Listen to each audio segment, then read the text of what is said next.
Hello students. Okay, this is the first video I am making for financial accounts.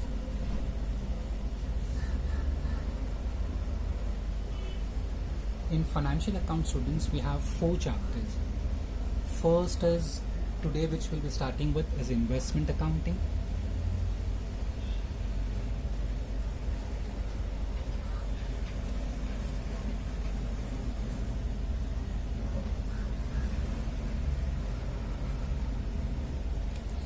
The second one which is internal reconstruction.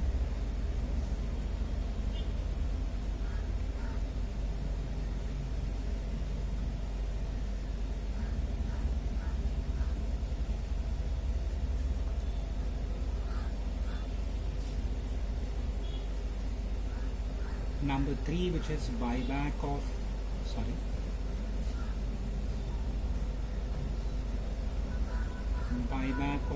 equity shares,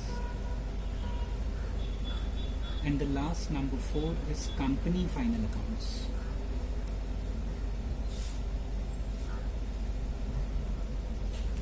Now students, as far as syllabus is concerned for financial accounts in this SEM, in SEM 5 we can say we have just 4 chapters. और chapters भी कोई difficult नहीं है students, but one important point is the paper pattern which is prescribed by the university. Question number 1, number 2, 3, 4, 5. Number 1 objectives,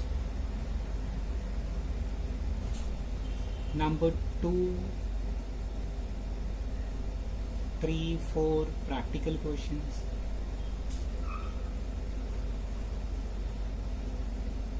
number 5 theory, answer in brief, short notes, etc.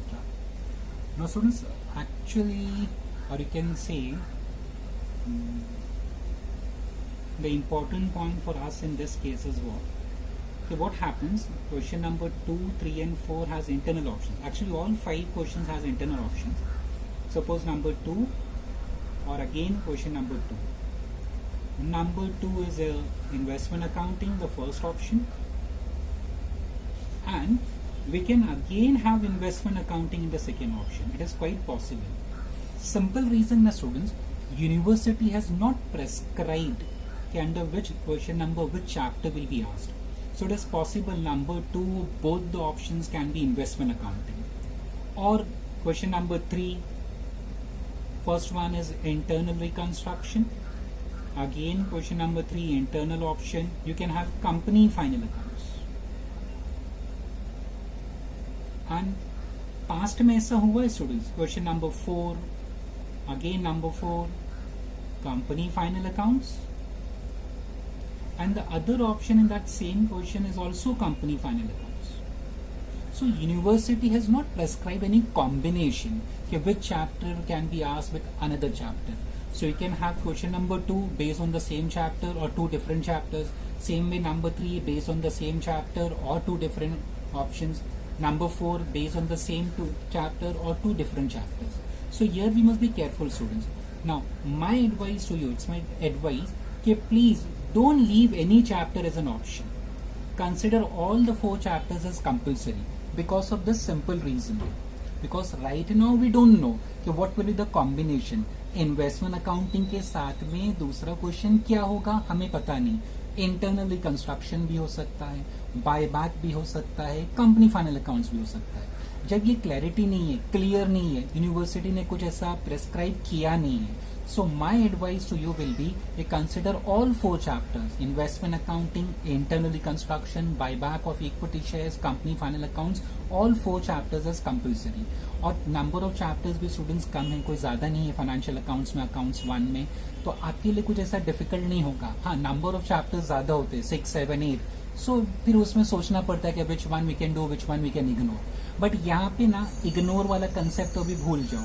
Okay student, या omit कर देना है या किसी chapter को skip कर देना है, प्लीज ऐसा कुछ अभी से फर्स्ट डे से ऐसा सोचो ही मत. ऐसा सोच लो, दिमाग में बैठा लो just please all 4 chapters are compulsory. because we don't know what will be the combination. Number 2 में कॉम्बिनेशन क्या होगा, क्वेश्चन नंबर 2 में 3 में कॉम्बिनेशन क्या होगा, 4 में कॉम्बिनेशन क्या होगा, इंटरनल ऑप्शंस में सेम चैप्टर साथ में आते हैं कि डिफरेंट चैप्टर साथ में आते हैं, हमें बिल्कुल अभी पता नहीं है. So my advice to you will be, please आप चारों चैप्टर को कंपलसरी समझो अभी से, चारों चैप्टर हमको करने हैं. नाउ स्टूडेंट्स, अब इसमें क्या है, investment accounting. As far as investment accounting is concern, थोड़े इसमें कैलकुलेशन ज्यादा है, बट चैप्टर इजी है और स्टूडेंट्स लेंदी भी नहीं होता.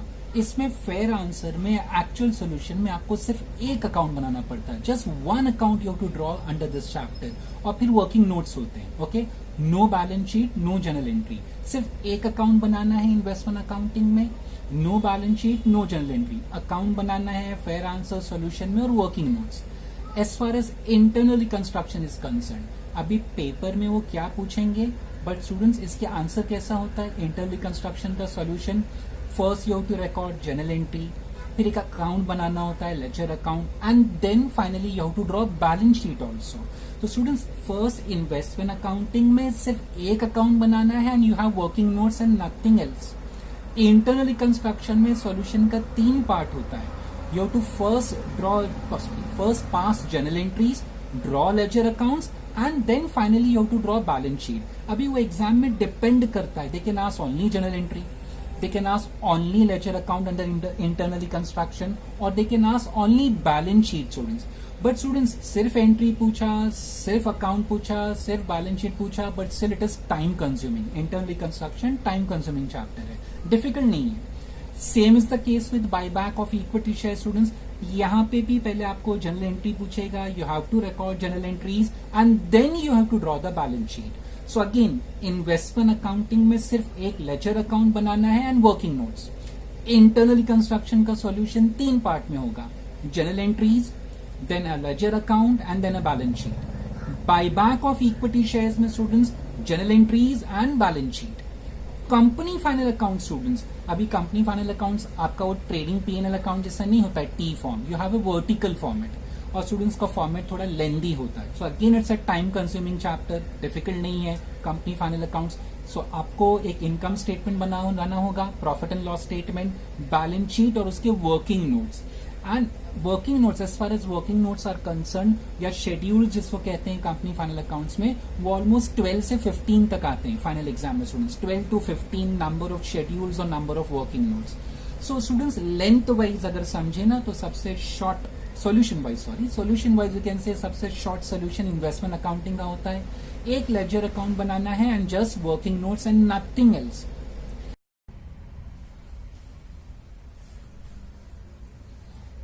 Okay students, now we are starting with investment accounting. Now students, ये चैप्टर में हमको, ये जो चैप्टर है, this is based on accounting standard 13. Now accounting standard 13 students ना, दीज अकाउंटिंग स्टैंडर्ड, ये जो AS अकाउंटिंग स्टैंडर्ड 13 ना, ये स्टैंडर्ड्स इश्यू कौन करता है, institute of chartered accountants of India. अब ये इश्यू करने का मेन रीजन क्या है, suppose there are 2 companies, X limited है और एक Y लिमिटेड है. ओके, अब मुझे दोनों में से किसी कंपनी, एक कंपनी का शेयर्स खरीदना है, मुझे दोनों में से एक कंपनी में पैसे इन्वेस्ट करने हैं.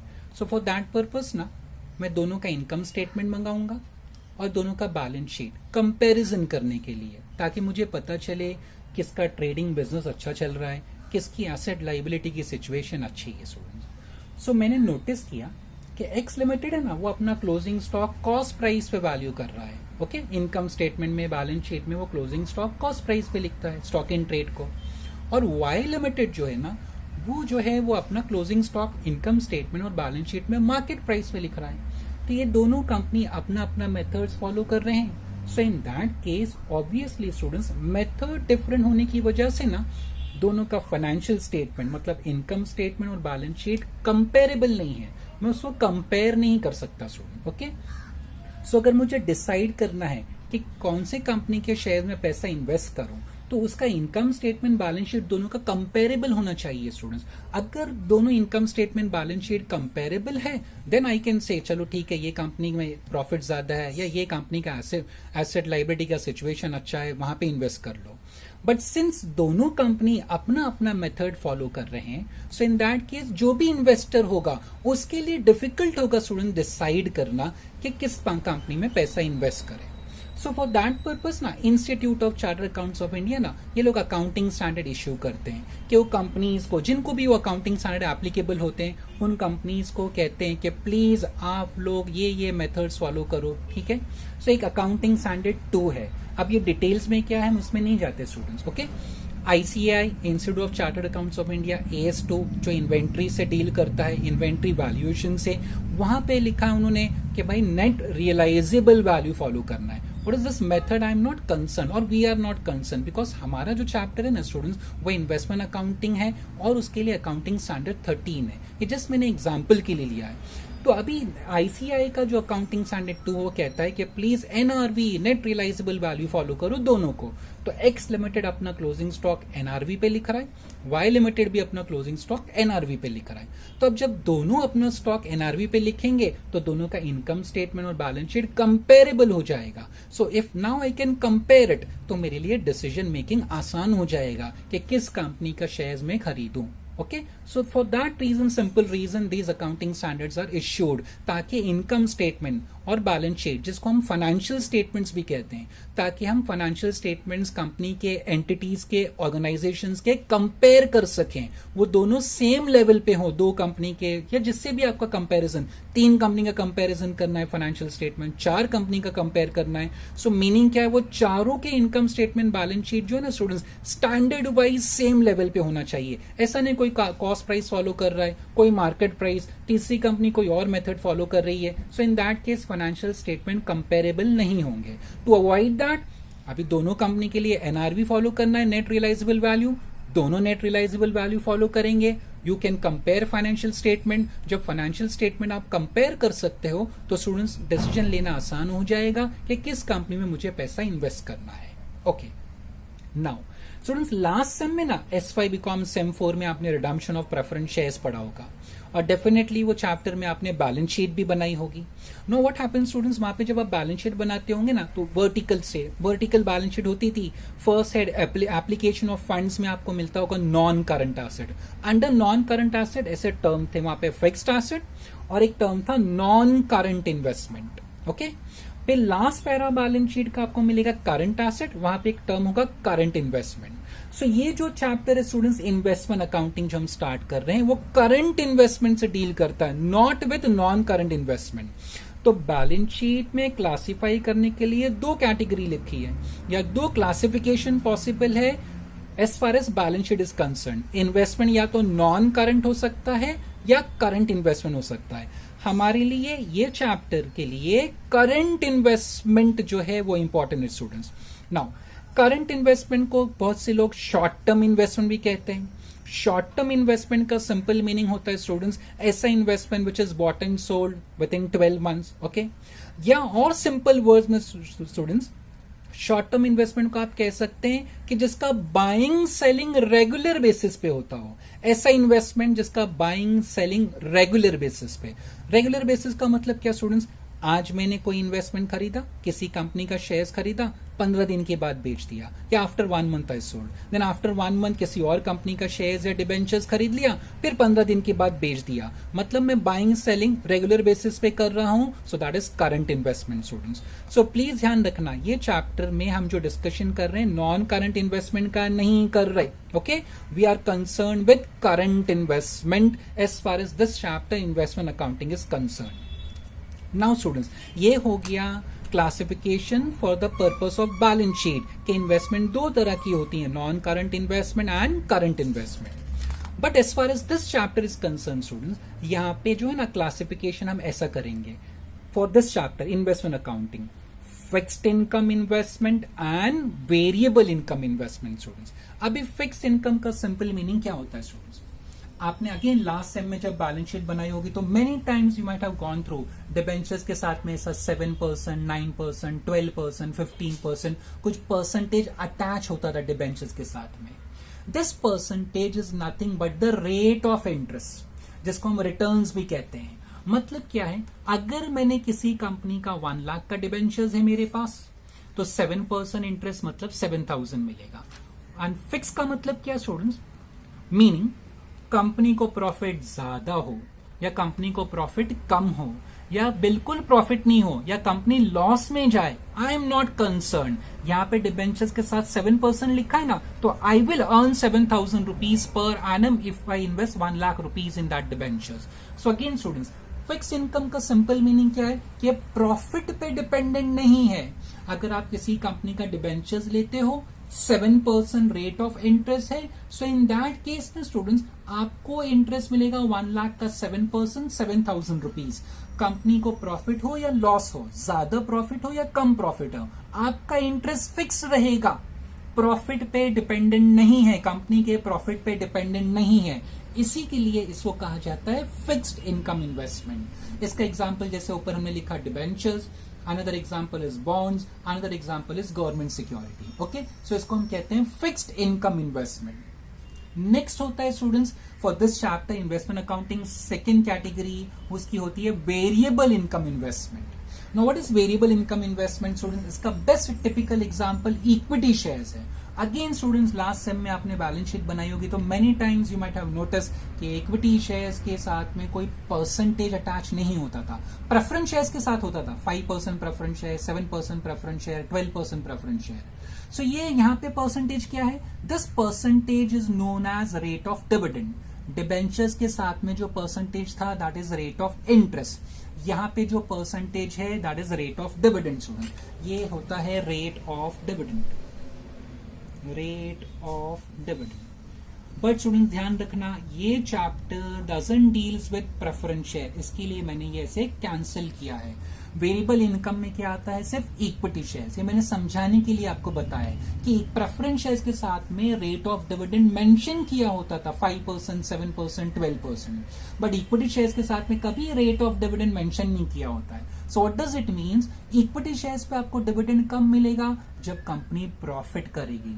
कंपनी को अगर प्रॉफिट होगा तो आपको डिविडेंड मिलेगा, अगर कंपनी को नुकसान हुआ तो आपको डिविडेंड नहीं मिलेगा। सिंस आपका डिविडेंड, आपका इनकम, आपने कंपनी का इक्विटी शेयर्स खरीदा है, आप डिविडेंड उस पर एक्सपेक्ट करते हो कि आपको रिटर्न्स मिलना चाहिए, बट वो रिटर्न्स जो आपका डिविडेंड है ना, कंपनी के प्रॉफिट पे डिपेंडेंट है। ज्यादा प्रॉफिट होगा तो हो सकता है आपको ज्यादा डिविडेंड मिले, कम प्रॉफिट हुआ तो आपको कम डिविडेंड मिलेगा, और प्रॉफिट बिल्कुल नहीं हुआ या कंपनी को नुकसान हुआ तो आपको डिविडेंड नहीं मिलेगा। इसके लिए इसको कहा जाता है वेरिएबल, मतलब ये प्रॉफिट से अटैच है, डायरेक्टली प्रोपोर्शनल टू प्रॉफिट। ज्यादा प्रॉफिट तो यू कैन एक्सपेक्ट ज्यादा डिविडेंड, कम प्रॉफिट तो कम dividend, zero profit zero dividend, loss है तो भी डिविडेंड नहीं मिलेगा स्टूडेंट्स। सो सिंस आपका इनकम, आपका रिटर्न्स प्रॉफिट से कनेक्टेड है तो इसके लिए इसको कहा जाता है variable income investment.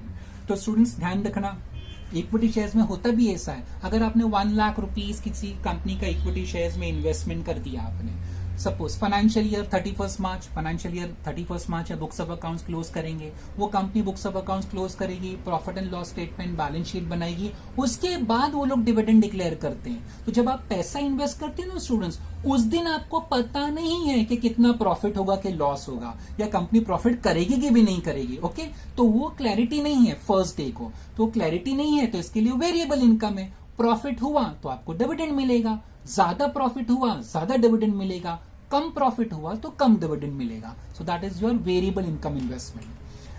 Fix income में क्या होता है? फर्स्ट डे क्लियर है एकदम कि आपका रेट ऑफ इंटरेस्ट अगर 7% है ना, तो कंपनी के प्रॉफिट के बारे में सोचना छोड़ दो।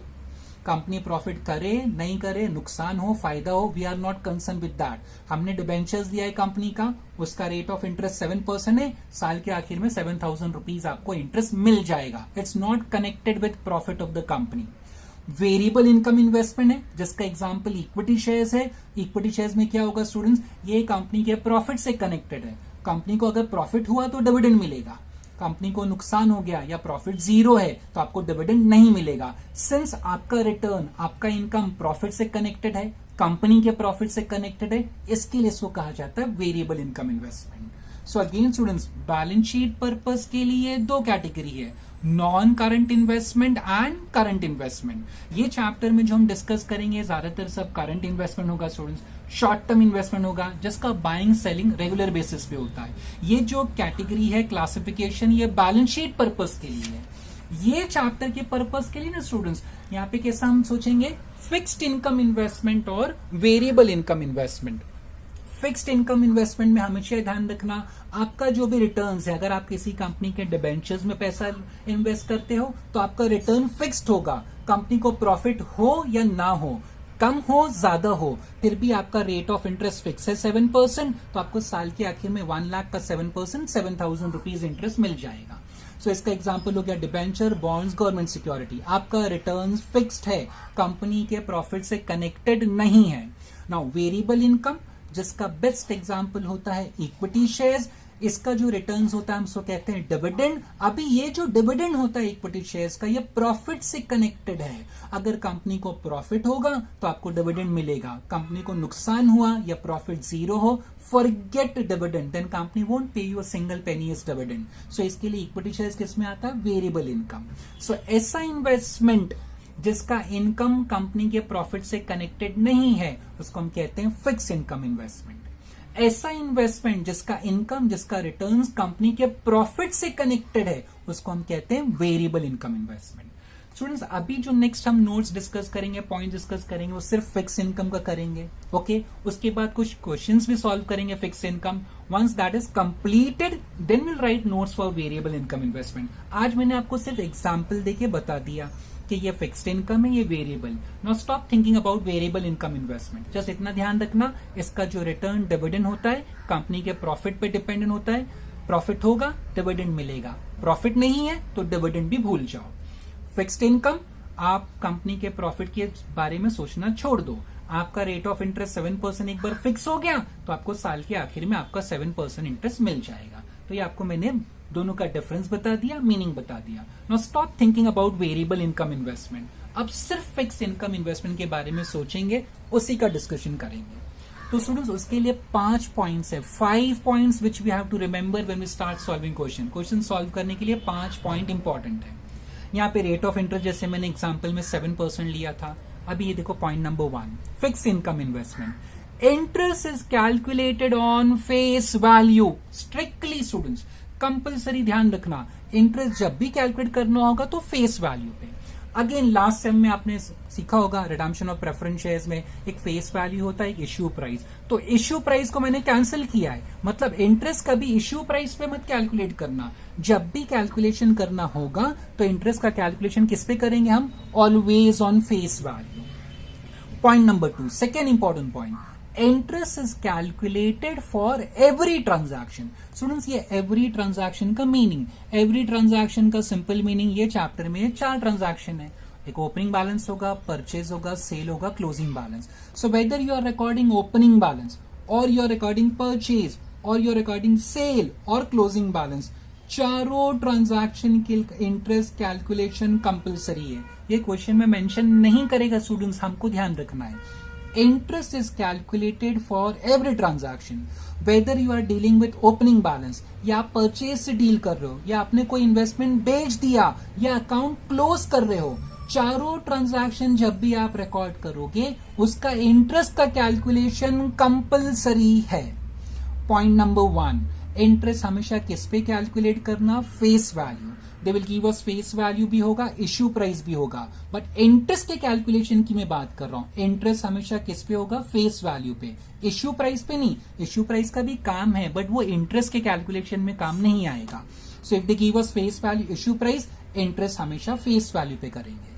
पॉइंट नंबर 2, इंटरेस्ट कौन से ट्रांजैक्शन पे कैलकुलेट करना है, एवरी ट्रांजैक्शन। एवरी मतलब अगर आप ओपनिंग बैलेंस रिकॉर्ड कर रहे हो तो उसका इंटरेस्ट फाइंड करो, परचेज रिकॉर्ड कर रहे हो उसका भी इंटरेस्ट फाइंड करो, सेल रिकॉर्ड कर रहे हो उसका भी इंटरेस्ट फाइंड करो, क्लोजिंग बैलेंस रिकॉर्ड कर रहे हो तो उसका भी इंटरेस्ट फाइंड करो। सो हर ट्रांजैक्शन का इंटरेस्ट का कैलकुलेशन कंपलसरी है। Point number 3, every transaction should be compulsory at ex interest price. पहले ये एक्स का मतलब क्या होता है, एक्स का मतलब एक्सक्लूडेड। मीनिंग क्या है स्टूडेंट्स, सपोज आप कोई इन्वेस्टमेंट परचेज कर रहे हो, सपोज आपने परचेज किया है, eight the rate of ₹90।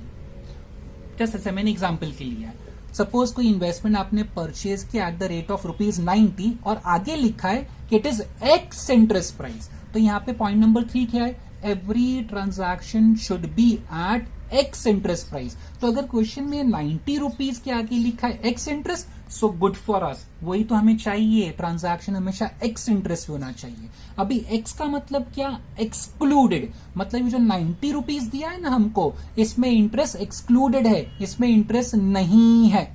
Okay ये सिर्फ परचेज प्राइस है, इसमें इंटरेस्ट नहीं है। ऐसा ही प्राइस मुझे चाहिए हमेशा, every transaction should be at ex interest, पहले ओपनिंग हो, पर जब भी ट्रांजैक्शन की बात होगी ना स्टूडेंट्स, तो ये 4 transaction, whether it is opening, purchase, sale और क्लोजिंग, जब भी आप इससे डील करोगे ना, तो उसका जो प्राइस या अमाउंट हमेशा एक्स इंटरेस्ट होना चाहिए। एक्स इंटरेस्ट मतलब जो प्राइस क्वेश्चन में हमको दिया है उसमें इंटरेस्ट नहीं होना चाहिए, एक्सक्लूडिंग इंटरेस्ट होना चाहिए।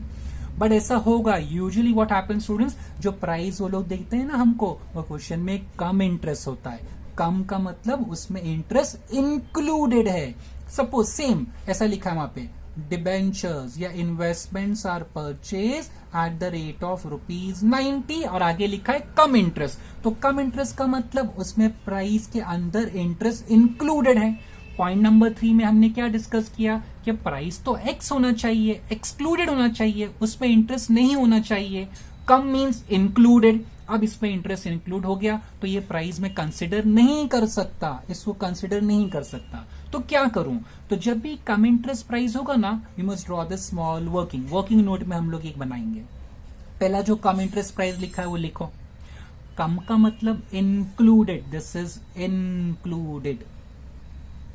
ओके मुझे चाहिए क्या, एक्सक्लूडेड, एक्स इंटरेस्ट चाहिए ना, एक्सक्लूड। तो यहाँ पे इंटरेस्ट इंक्लूडेड है ना स्टूडेंट्स, उसमें से इंटरेस्ट निकाल दो, बाहर कर दो। तो इंटरेस्ट जब बाहर चला गया तो क्या बन गया, exclude. Cum means price includes interest, ex means price exclude interest.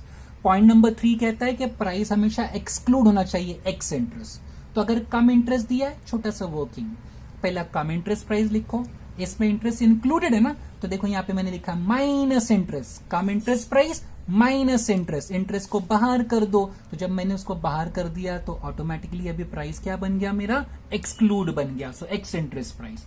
Point number 1, interest हमेशा फेस वैल्यू पे करना, इश्यू प्राइस पे कभी मत करना। पॉइंट नंबर 2, इंटरेस्ट हमेशा किसके लिए कैलकुलेट करना है, हर ट्रांजैक्शन के लिए, एवरी ट्रांजैक्शन।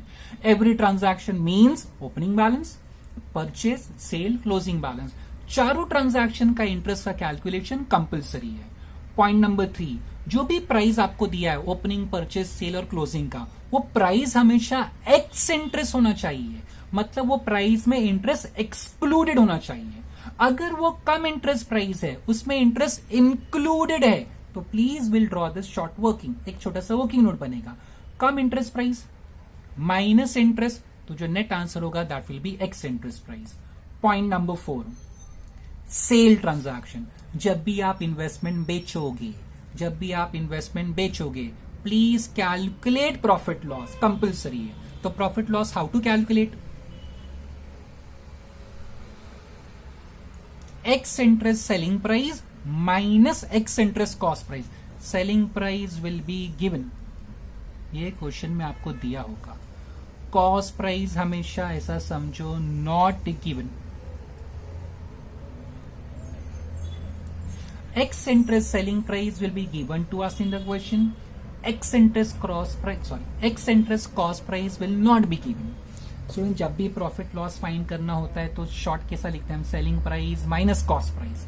बट ये चैप्टर में कंपलसरी है at this term, x interest selling price minus ex interest cost price. So selling minus cost gives us profit and loss. Selling price आपको हमेशा क्वेश्चन से मिलेगा, selling price will get always from the question given होगा, but cost price will not be given.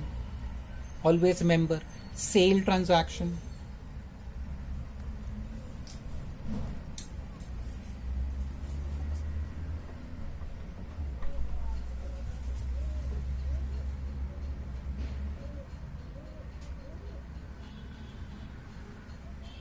whenever investments are sold, calculation of profit loss is compulsory.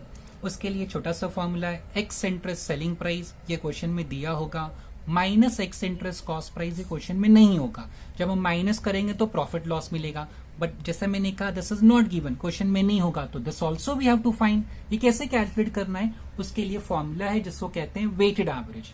Formula is face value of investment sold, ये numerator है, face value of investment sold upon total face value, and below total face value I have recorded debit minus credit, multiply by cost, again below cost I have recorded debit minus credit. Debit minus credit का ये मीनिंग क्या है, actually यही weighted average है, but इसका purpose क्या है, प्रोसेस क्या है, कैलकुलेट कैसे होता है, will take it up when we start solving the question. अभी time being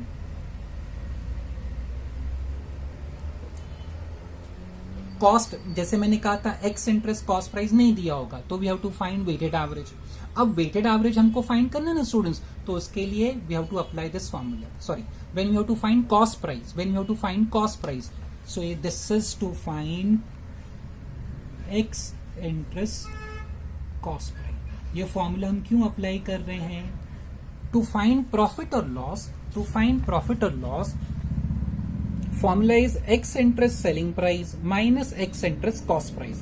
Selling price will be given to, but students cost price question में नहीं होगा, तो cost price फाइंड करने के लिए they say follow weighted average. अब weighted average follow करना है ना स्टूडेंट्स, तो weighted average का formula face value of investment sold upon total face value debit minus credit into cost debit minus credit. Again students, ये जो हम point discuss कर रहे हैं किसके लिए कर रहे हैं, फिक्स इनकम इन्वेस्टमेंट के लिए. Point number 1, interest is calculated always on face value. Always student ध्यान रखना, इश्यू प्राइस होगा तो इश्यू प्राइस भी इंपॉर्टेंट है, बट इंटरेस्ट क्या कैलकुलेशन के लिए नहीं है, इंटरेस्ट हमेशा फेस वैल्यू पे डिपेंडेंट है. Point number 2, interest is calculated for every transaction. जब भी हम ट्रांजैक्शन की बात कर रहे हैं, एवरी ट्रांजैक्शन, तो 4 मेजर ट्रांजैक्शन है, ओपनिंग, परचेज, सेल, क्लोजिंग. कोई सा भी ट्रांजैक्शन आप रिकॉर्ड कर रहे हो आपके सॉल्यूशन में, वो ट्रांजैक्शन का इंटरेस्ट कैलकुलेशन फाइंड करना कंपलसरी है, वेदर वो ओपनिंग हो, परचेज हो, सेल हो या क्लोजिंग हो, चारों का इंटरेस्ट फाइंड करना कंपलसरी है. पॉइंट नंबर 3, जो भी ट्रांजैक्शन है, ट्रांजैक्शन मतलब again opening, purchase, sale, closing, उसका प्राइस कौन सा होना चाहिए स्टूडेंट्स, एक्स इंटरेस्ट. एक्स का सिंपल मीनिंग होता है एक्सक्लूडिंग, एक्सक्लूडेड, मतलब जो प्राइस हमें दिया है उसमें इंटरेस्ट एक्सक्लूडेड है. सपोज कोई इन्वेस्टमेंट परचेज किया एट ₹90, एक्स इंटरेस्ट, मतलब ये 90 जो है ना, इसमें इंटरेस्ट नहीं है. अगर ऐसा लिखा है, आगे एक्स इंटरेस्ट लिखा है, तो good for us, that's what we require, every transaction should be at ex interest. But usually क्या होता है, वो लोग हमको कम इंटरेस्ट प्राइस देते हैं. स्टूडेंट्स, कम इंटरेस्ट प्राइस नहीं चलेगा, we always require ex interest price. So cum का मतलब इंक्लूडिंग, ये प्राइस है ना, ये जो प्राइस हमको क्वेश्चन में दिया है उसमें इंटरेस्ट इंक्लूडेड है. सेम एग्जांपल, सपोज मैंने कोई इन्वेस्टमेंट परचेज किया एट ₹90 एंड आगे लिखा है कम इंटरेस्ट, तो दिस इंक्लूड्स इंटरेस्ट, तो ये प्राइस में रिकॉर्ड नहीं कर सकता. So in that case what to do, एक छोटा सा वर्किंग बनाएंगे. पहला जो कम इंटरेस्ट प्राइस लिखा है, रिकॉर्ड दैट, उसमें से इंटरेस्ट माइनस कर दीजिए, जो फाइनल आंसर बचेगा that will be your x interest price.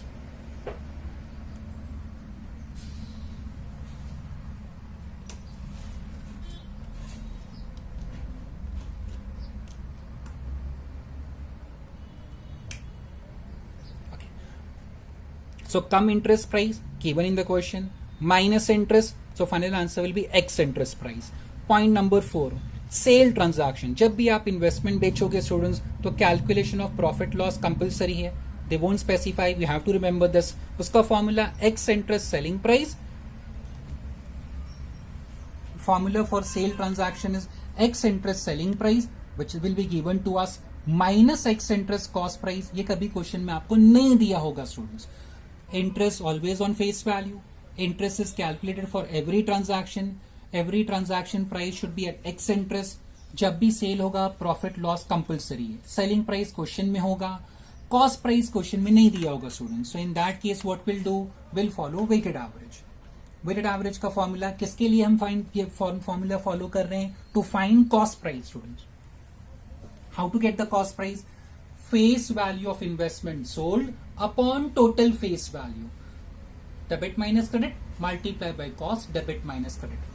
Last point number 5, जब आप अकाउंट क्लोज करोगे, in that case investment will be valued at cost price और market price, whichever is less students. Now ये आपको final accounts में भी होता था, क्लोजिंग स्टॉक, इन्वेंट्री का valuation, cost price, market price adjustment में होता है. आप जस्ट कंपेयर करते हैं. इन दैट केस अगर कॉस्ट प्राइस नहीं दिया है, मार्केट प्राइस नहीं दिया है, तो how to calculate will learn when we start solving the question.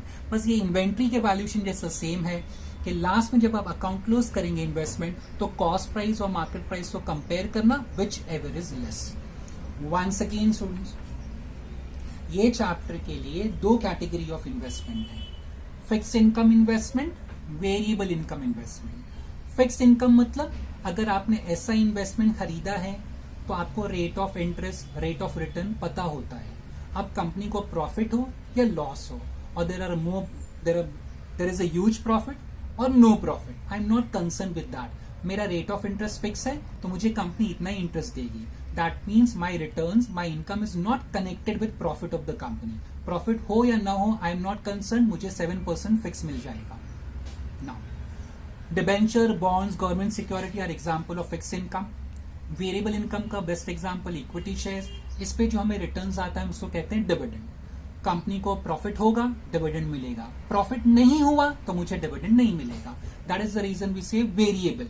Variable का मतलब स्टूडेंट्स क्या होता है कि रेट ऑफ रिटर्न्स, रिटर्न्स और the dividend is connected with the profit.